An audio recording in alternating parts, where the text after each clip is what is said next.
Assalamualaikum warahmatullahi wabarakatuh. Sampurasun. Kumaha damang barudak kelas genep. Ya, alhamdulillah pangesto.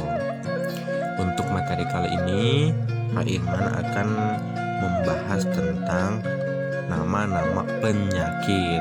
Kalau kemarin kan kita mengenal kecap istilah kesehatan ya. Nah, untuk sekarang kita akan membahas dan mengetahui nama-nama penyakit.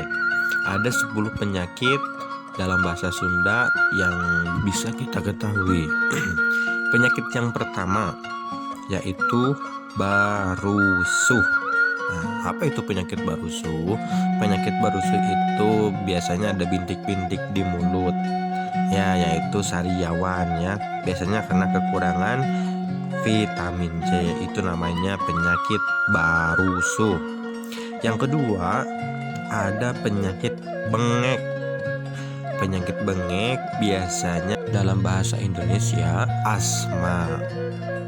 Nah, untuk yang ketiga, ada penyakit kulit yang namanya itu budug atau dalam bahasa Indonesia koreng. Yaitu penyakit gatal-gatal yang diakibatkan karena tidak menjaga kebersihan badan.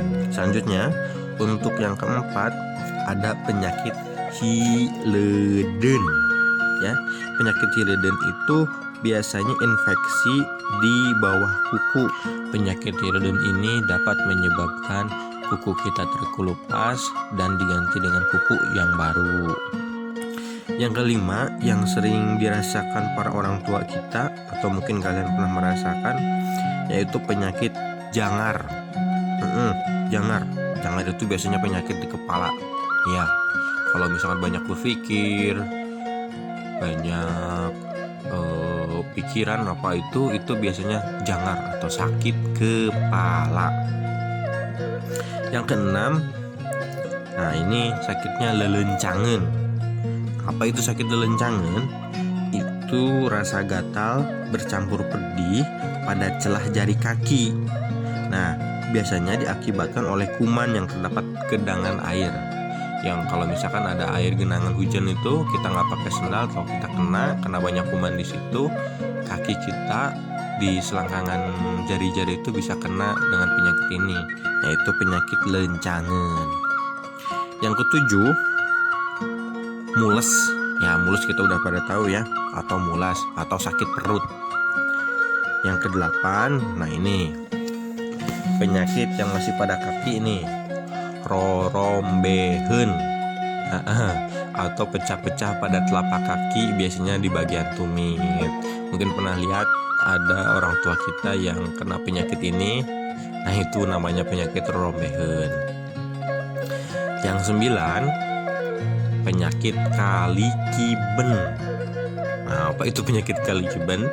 Sakit perut karena banyak bergerak setelah makan tanpa istirahat dulu.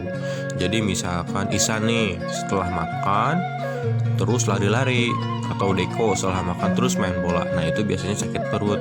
Nah, namanya itu adalah penyakit kalikiben. Yang terakhir, uusepen. Uusepen sakit pada kerongkongan sehingga sulit menelan makan. Nah, biasanya uusepen ini gejala penyakit kalau misalkan kita mau flu. Nah, atau sekarang nih yang sedang merebak wabah corona. Nah, ini gejala-gejalanya seperti itu. Uusepen, sakit pada kerongkongan sehingga sulit menelan makan. Nah, itu saja untuk materi hari ini. Silakan putar berulang-ulang video ini sehingga kalian hafal istilah-istilah atau nama-nama penyakit dalam bahasa Sunda. Terima kasih. Assalamualaikum warahmatullahi wabarakatuh.